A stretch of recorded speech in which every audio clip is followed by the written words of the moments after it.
Agora preste atenção que nunca Deus deixou de ter uma lâmpada acesa na história e um remanescente fiel.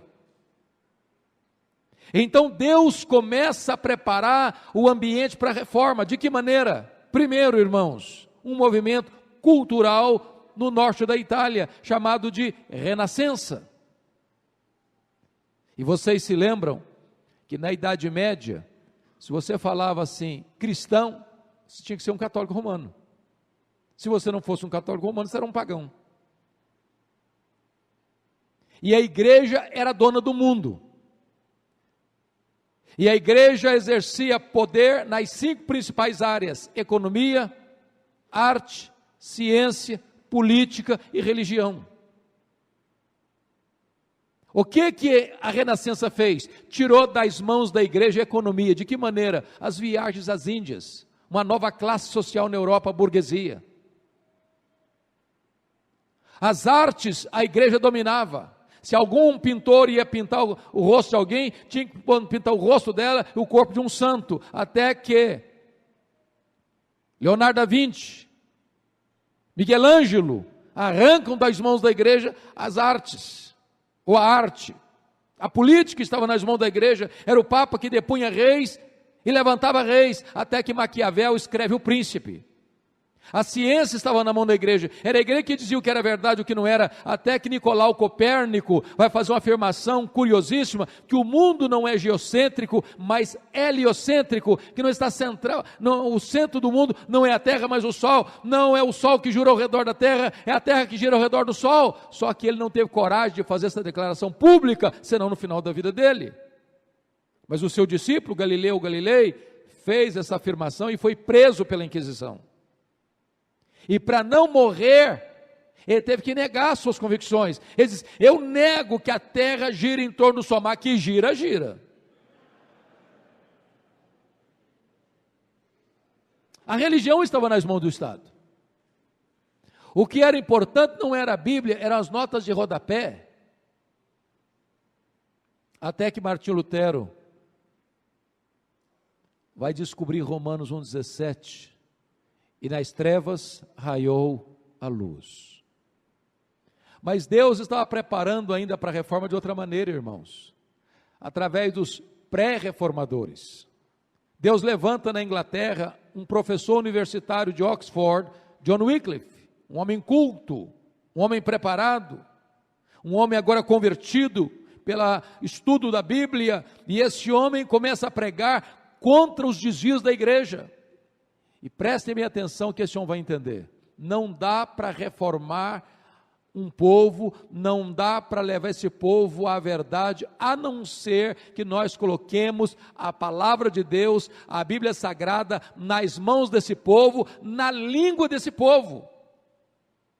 Irmãos, preste atenção aqui.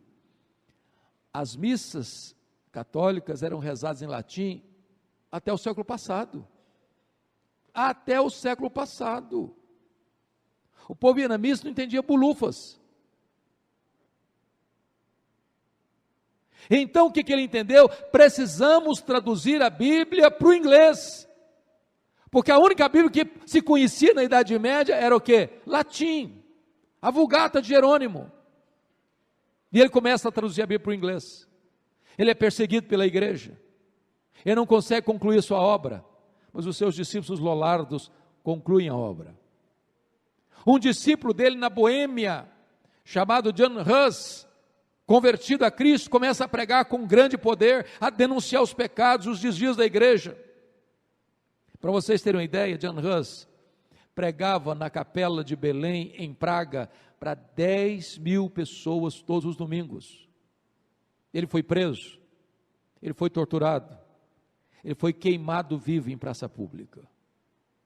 Mas quando ele estava ardendo nas chamas, ele profetizou: hoje vocês estão matando um ganso, mas Deus levantará uma águia, e a essa vocês não poderão matar. 100 anos depois, chegava Lutero pregando as 95 teses contra as indulgências na porta da igreja de Wittenberg. Deus levantou nas barbas de Roma Jerônimo Savonarola, lá em Florença, que pregou com tamanho poder, que a cidade foi impactada e transformada pela sua pregação, mas por não retratar-se, ele também foi morto pela Inquisição. Mas preste atenção, o projeto de Deus está avançando. E, curiosamente, em 1483, nasce na Alemanha um menino, filho de mineiros, dono de Minas, portanto, alguém numa classe social mais elevada, hiper inteligente, e o pai tem sonhos para a vida dele, de ser um grande advogado. E esse moço era um moço muito místico, tinha medo de duendes, tinha medo de monstros, tinha medo de demônios para todo lado, e um dia está fazendo uma viagem, passando no meio de uma floresta, uma tempestade terrível o apanha, um raio cai do lado dele, ele cai desesperado pensando em morrer, e naquele momento, místico que era, de Santa Ana, salva-me, e eu serei um monge, e eu entrarei para um mosteiro. Ele não teve dúvidas, cumpriu o voto dele, largou os seus estudos, a contragosto de seu pai e da sua família, e entrou para um mosteiro agostiniano, um dos mais radicais. E ele tinha um sentimento de culpa terrível, e ele se flagelava, e ele fazia jejuns, e ele se abstinha de comida, e ele dormia em colchão duro, ele fazia de tudo para se autoflagelar, e ele seguia os passos de confissão, ele confessava praticamente todo dia, às vezes 2, 3 vezes por dia, tinha dia que ele gastava 2 horas no confessionário, o padre, confessor, não aguentava mais. Um dia o padre falou: Lutero, o dia que você cometeu um pecado de verdade, você vê aqui, eu não aguento mais suas ladainhas. Mas ele não tinha paz na sua alma. Roma começava a pregar que quem fosse a Roma visitar as relíquias, que tinha relíquia de tudo, tinha tanta lasca da arca de Noé, meus irmãos, dá para fazer 200 arcas, é uma loucura, os pregos dá para fazer uma construção, só os pregos da cruz de Cristo. E Lutero vai lá para ver as relíquias, para tentar aliviar a sua culpa, a sua dor, e ele tenta subir as escadas, não consegue ter paz na alma, até que um dia, seus olhos encontram Romanos 1,17, o justo viverá pela fé. O fardo caiu, o peso foi embora, a culpa desapareceu, a alegria da justificação raiou no seu coração. O que está acontecendo? O Papa Leão X está construindo o maior santuário católico da história, a Basílica de São Pedro. Precisa de dinheiro. E o que acontece? A Igreja Católica na época entendia que ela dominava sobre a pessoa na vida e na morte e depois da morte. A Igreja tinha poder, o Papa tinha poder, ou a Igreja tinha poder sobre a Igreja militante, purgante e triunfante. Ou seja, sobre a Igreja da terra, a Igreja do purgatório e a Igreja do céu. É claro que o purgatório não existe. Mas pense comigo, quem acreditava nisso, a eloquência desse argumento. Acabou de morrer o pai, a mãe, a esposa, o marido, o filho, a filha, o avô e a avó. A pessoa chegava e perguntava assim: você ama seu pai? Você ama sua mãe? Pois bem, você pode ajudá-lo. Sua mãe não foi suficientemente boa para ir direto para o céu?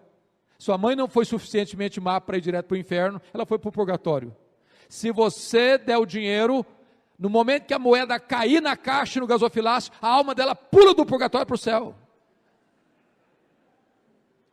Você dá até o que não tem.